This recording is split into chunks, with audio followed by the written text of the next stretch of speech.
Eu não estou esperando morrer. Eu estou esperando Jesus voltar ainda hoje. Alguém pode até partir para a eternidade, mas partiremos com uma esperança transformadora e regeneradora de que estamos aguardando a vinda de Jesus. E se eu morrer, morra, parta para a eternidade. Isso pode ocorrer com qualquer um, mas vamos partir com a esperança da vinda de Jesus. Porque alguém pode até morrer. Agora, com o cristão, o que não podemos é perder a esperança da vida de Jesus. Assim como a morte é uma verdade, a vida de Jesus é outra verdade seríssima. Os dois morreram. Quando os dois morrem, Jesus vai nos mostrar no texto, no versículo de número 23, a expressão vai dizer: e no Hades ergueu os olhos, estando em tormento. O rico foi para o Hades, lugar de dor e sofrimento. Lázaro foi para o seio de Abraão. Vale lembrar que o rico não foi para o Hades porque era rico. E o pobre não foi para o seio de Abraão porque era pobre. Porque o que define um lugar onde vamos habitar não é a nossa classe social. O que define o lugar onde vamos habitar do outro lado é a decisão que tomamos em vida.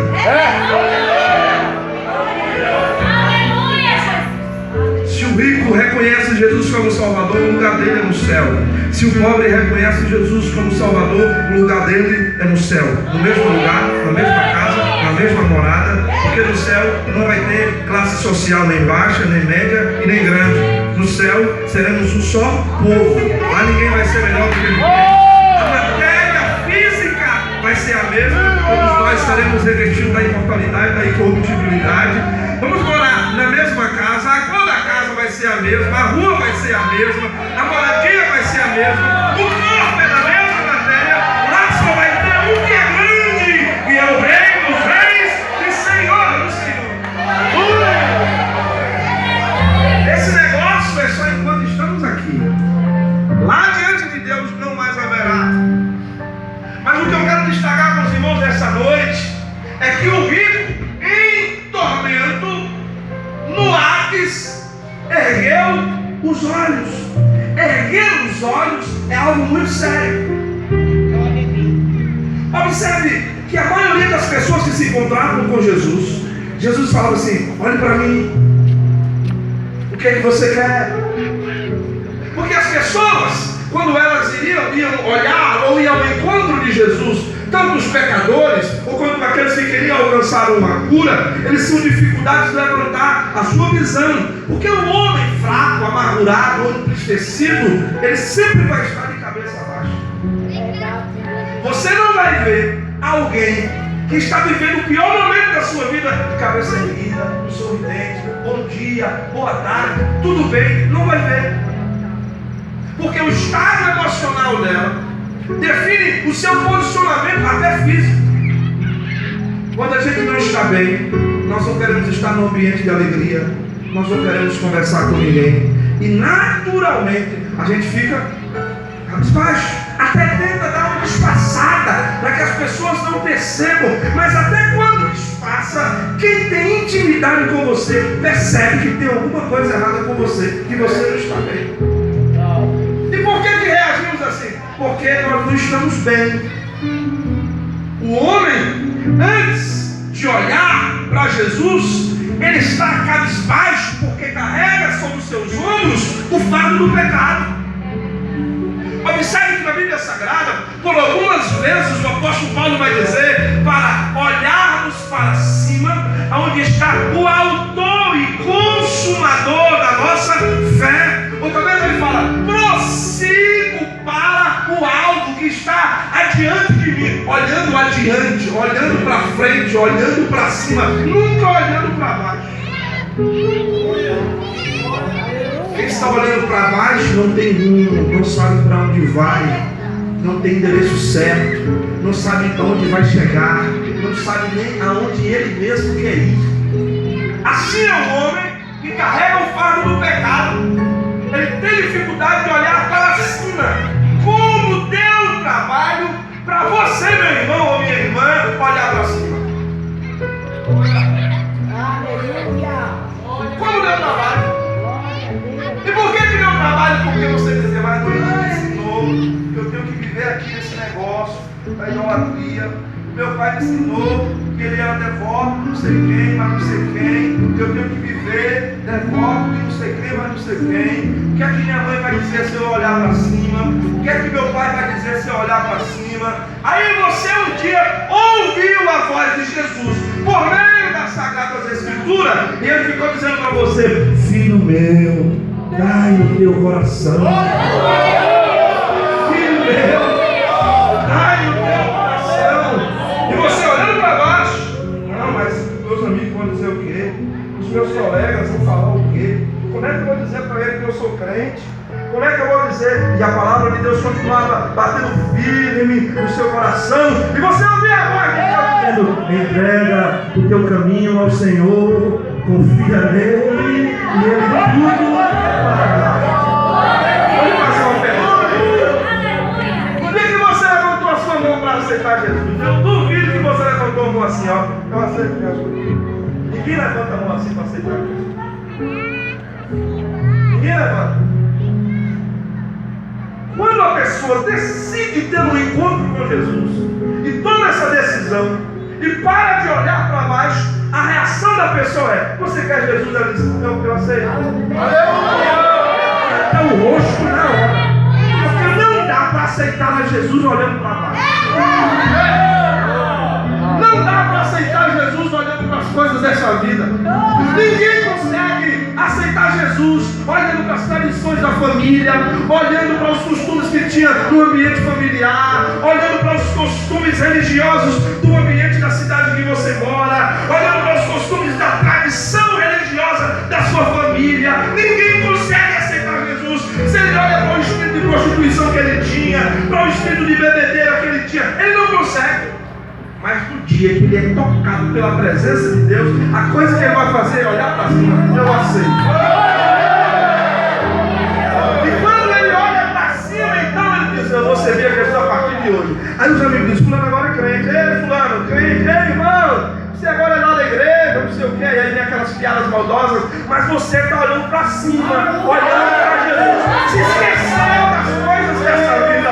Colocou Jesus no seu coração, amarrou e o abraçou com toda a força do seu ser e continua olhando para cima. Você só chegou aqui nessa noite, nessa festa de senhores, porque você continua olhando para Jesus. Se você não olhar para Jesus, se você não olhar para cima, você vem aqui só atrás.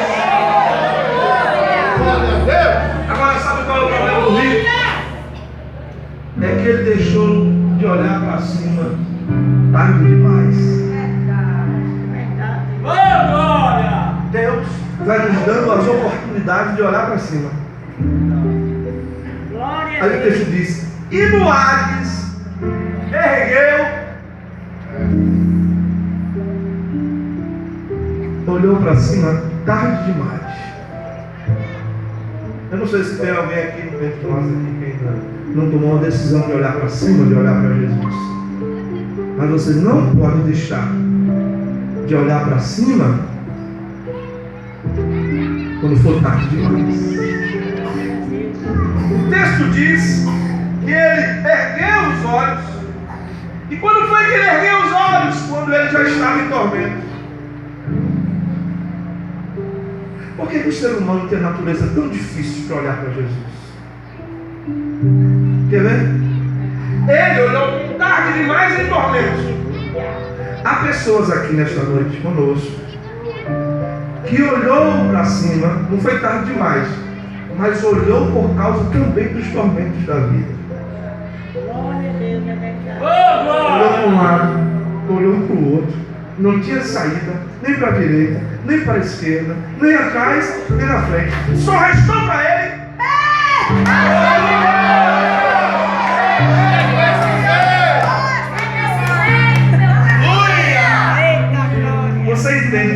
às vezes Deus permite que as coisas fechem de um lado, do outro, atrás e na frente? Porque quando tudo está fechado, a única rota de fuga que sobra é em cima. Aí você diz, eu aceito a Jesus como único e suficiente. Ele vai mudar minha vida. Ele vai me transformar. Ele vai me regenerar. Ele vai fazer uma obra. Então eu me rendo aos pés de Jesus. Eu aceito mesmo.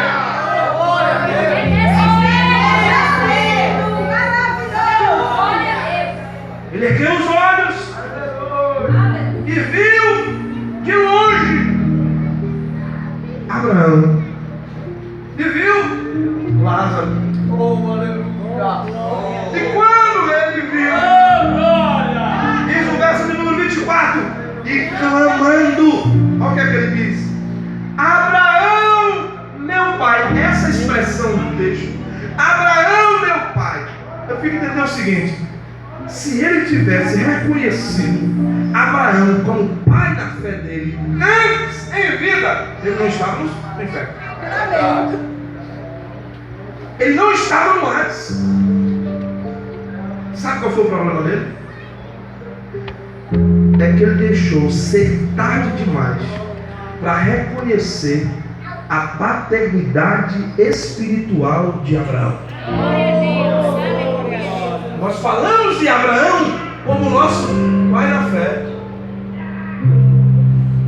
Nós estamos aqui nessa noite porque Deus fez uma promessa a Abraão. Abraão, sai da tua terra, da tua parentela, para uma terra que eu te mostrarei. E tu serás uma bênção. E vou multiplicar a tua descendência. Olha para o céu, quantas estrelas. Eu não consigo. Pois é, assim será a tua descendência. Eu pego um punhado de areia, coloca na mão. Quantos grãos de areia? Eu não consigo. Assim vai ser a sua descendência. Quando Deus está dizendo isso para Abraão, já estava incluindo eu. Já estava incluindo você. Já estava incluindo a tua alma. Nessa promessa. E nós fomos abraçados por Ele nessa promessa.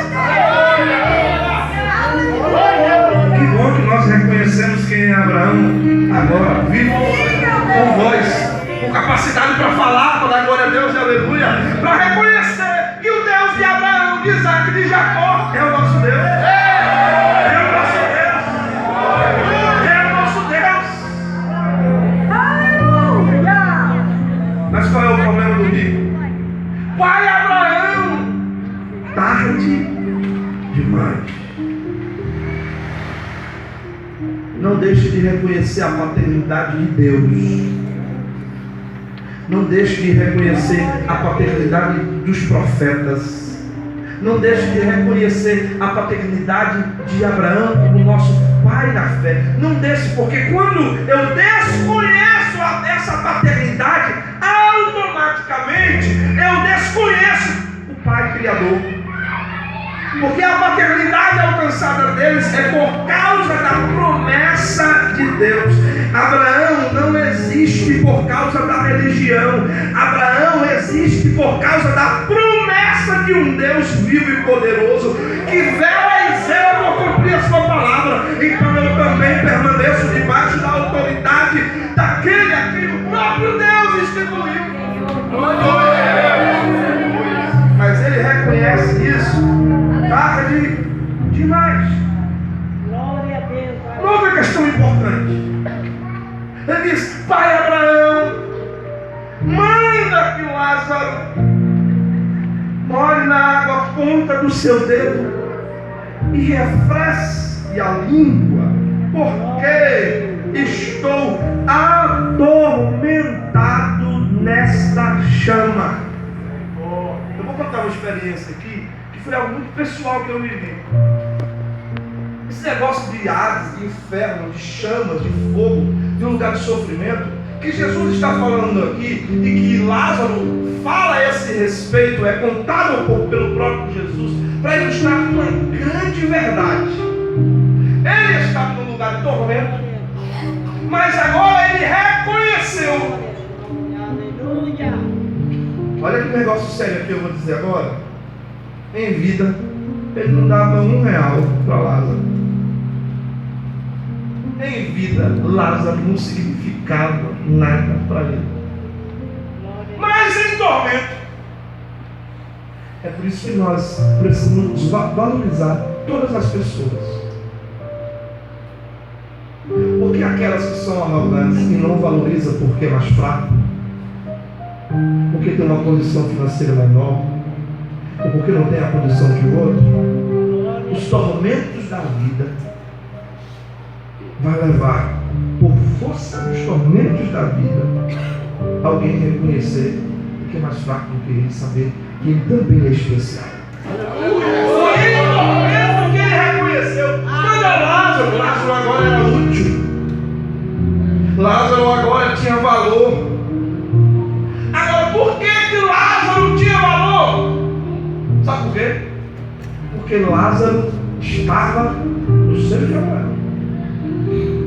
Se Lázaro não tivesse Jesus, não conhecesse a Deus, também estaria um pobre, no Hades, em tormento, desconhecido e sem valor. Então, observe, e acredite no que eu vou dizer agora. Você só tem valor porque você está indo no seu de Abraão. Você só tem valor por causa daquele que você aceitou e fez morada em você. Lázaro só tinha valor porque estava no seio de Abraão. Ele reconheceu, mas ele disse: agora pegue aquele toque, o dedo na água e venha refrescar-me, porque eu estou no lugar de tormento, eu estou enxando. Pastor André, que me conhece, sabe o que eu vou falar agora? Cidade. Nós morávamos em Cafarnaum, que foi a cidade que moramos mais tempo. E lá tinha um senhor que perseguiu a igreja por muitos anos. Naquela época que o padre mandava na cidade, o padre era o prefeito, o juiz, o advogado, o promotor, tudo era o padre. E essa pessoa, na época, junto com o padre, baixou um decreto na Câmara de Vereadores que proibia a igreja fazer qualquer tipo de trabalho evangelístico na rua. E em Cafarnaum, por um bom tempo, não se fazia eventos na rua, até que isso foi superado, e na época legalmente. E tudo isso era fruto de uma perseguição de uma dessas pessoas.